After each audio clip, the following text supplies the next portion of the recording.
Magandang araw mga kaibigan. Bigyan natin ng reaction opinion itong post. Una si BOBPH 30 minutes ago. Sabi niya, how about bias prosecutor? Go home and eat Jonella banana. Si BOBPH, isinare lang niya ang post po ni Ibi Hugalbot. Sabi ni Ibi, oh ha? Oh. Isinare ni Ibi isang news article sa Newswatch Plus written by Elmore Santos, published May 22, 2025 kahapon. Ito ang title, nakakatawa. Bias senators may be asked to inhibit from Duterte trial dilemma. Wow naman. Anyway, that's part of kasi ganyan din, may mga judges. Sa korte alam ko yan, may mga ganyan na mga motion na inaas na mag-inhibit yung judge sa isang korte. Kailan? Depende sa judge kung mag-inhibit siya o hindi. It's voluntary on the part of the judge doon sa korte. Di ba ganon? Correct me if I'm wrong. Kaya pwede yan.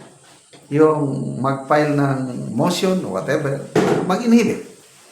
So, dito sa impeachment trial, pwede yung gagawin ni Attorney De Lima na they will ask. They will ask. So, sino-sino yung tingin nila o tingin ninyo na magiging bias daw. So, opinion ko ito, ang nakikita ko na sa paningin na sa prosecution ng mga bias ay yung Duterte Black, yung 6. Go, Bato, Marcoleta, Padilla, Aimee, and Camille. Yan, Duterte Black. Ito sa opinion ko, ang tingin nila ng mga bias. Bias senators. So, pag-start na sa, I don't know, pre-trial ba, whatever, mag-start, mag-file sila ng motion. Pwede. Sa tingin ko, pwede yan. But, it depends on the 6 so-called bias senators kung voluntary ba silang mag-inhibit or ipatuloy ang pagiging senator judges nila. So ano sa tingin nyo?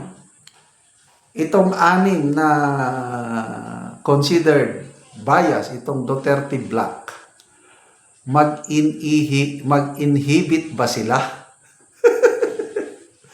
Parang suntok sa buwan, di ba? So, sige lang. Kung yun ang gusto niyang prosecutor, kaya nga sabi niya, maybe asked. Go on.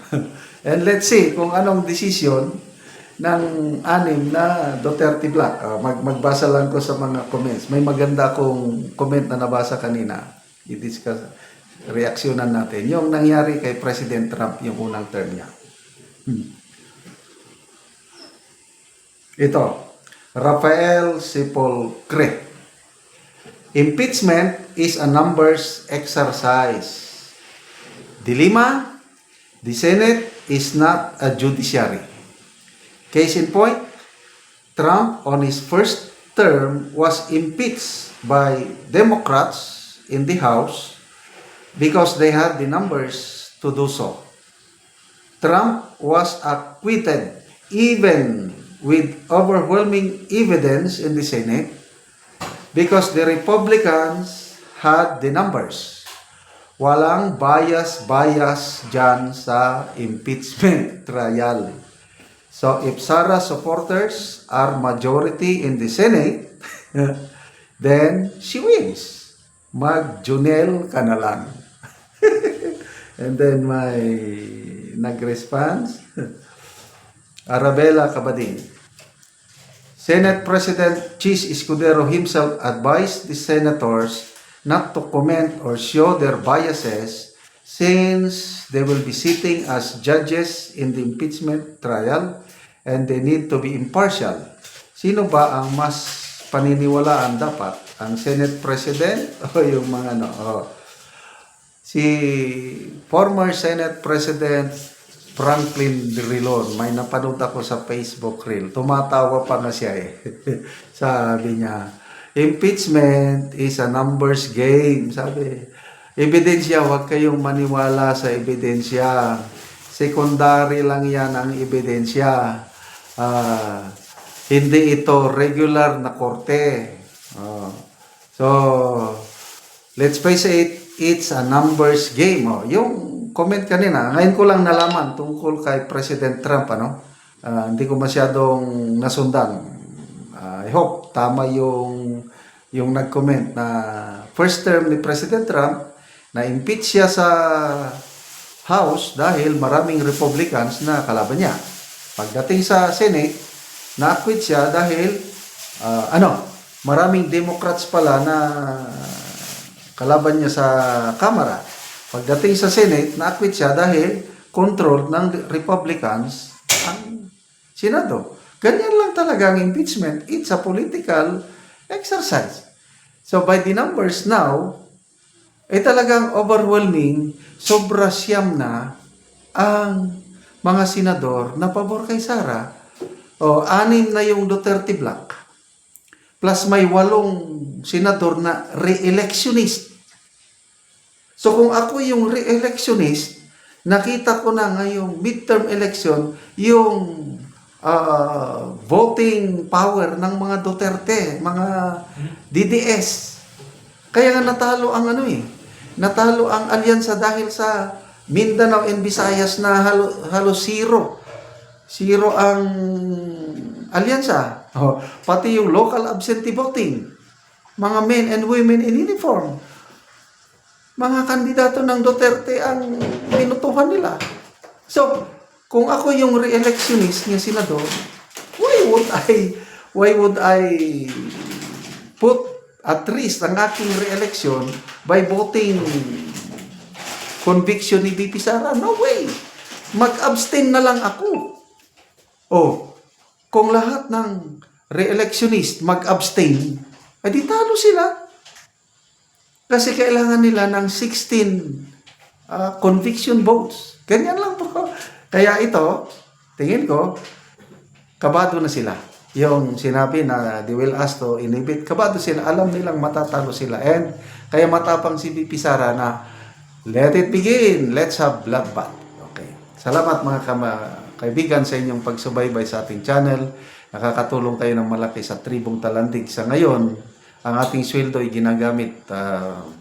Namimigay tayo ng yero at pako para ma-repair ang sira-sirang bahay ng Talandig or makapagpatayo ng bagong bahay ang mga walang bahay sa kanila. Panoorin nyo ang video na ito. Si ate ang natagaan Ugero, so mag-atop na gid sila karon. Tindog sila sa bagong balay. Pagkatagpon ko nito. Parang balay. Basta wak ka pa.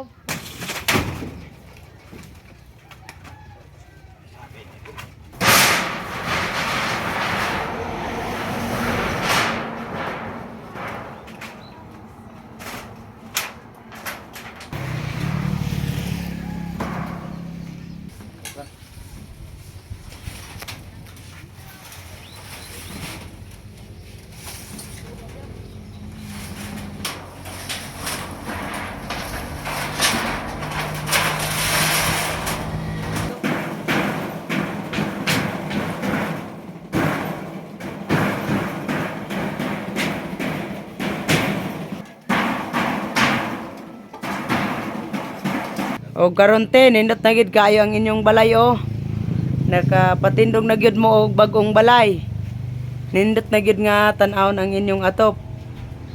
So karon te, unsa man ang imong maistorya nga nakaatop na mo, nagpatindog na mo og balay nga bago? Unang-una, salamat sa Ginoo og sa nagtan-aw sa video nga natabang sa mo. Salamat gid kayo sa inyo ha. Kay nakapatindog gid ko sa among balay.